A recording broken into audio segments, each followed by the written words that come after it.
Almost all observations of the universe come by collecting light in various wavelengths. This light can show variations in brightness, reveal structure in cosmic objects, and contain huge amounts of information in how its wavelengths are distributed across a spectrum.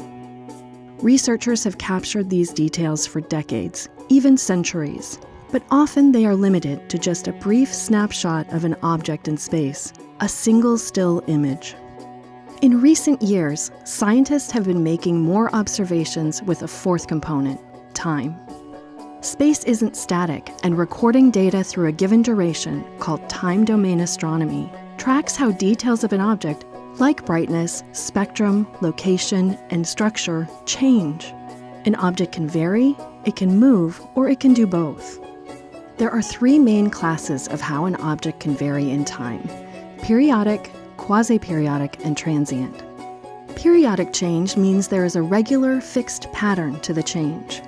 Sunrise and sunset or a blinking pulsar are examples. Quasi-periodic means that there is a pattern, and the change or event happens again and again, but not as regularly, like hurricanes or flashes from hot material around black holes. Transient events are less predictable and often happen only once. Earthquakes and supernovas are transients.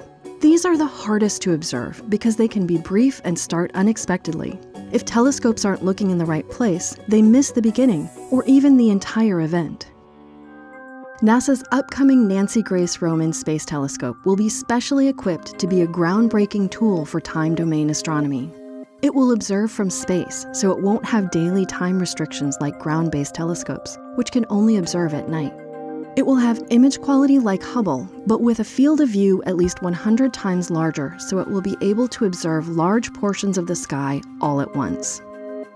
Roman is a survey mission, which means that in addition to a large singular field of view, Roman can repoint that view more efficiently during observation periods, tiling even larger areas of sky 1,000 times faster than Hubble.